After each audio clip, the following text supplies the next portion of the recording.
आज तारीख आहे 2 जानेवारी 2025. तर मित्रांनो, मी तुम्हाला मागच्याही व्हिडिओमध्ये सांगितले की ब्रेकआउट जेव्हा एकदम म्हणजे जी आपली लेवल आहे त्या लेवलच्या जर वरती रिटेस्ट होऊन जर ब्रेकआउट होत असेल तरच बाय करा, अन्यथा करू नका.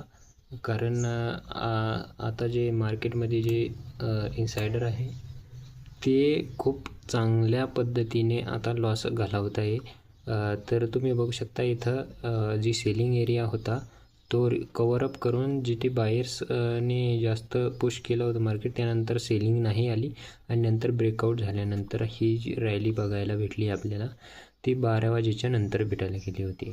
तसं न्यूज पाहता पॉझिटिव्हच होत्या आणि त्यामुळं मार्केट एकदम सरळ पद्धतीने वरती चालले. हे जास्त वरती जाण्याचं कारण जास्त राहू शकणार नाही, कारण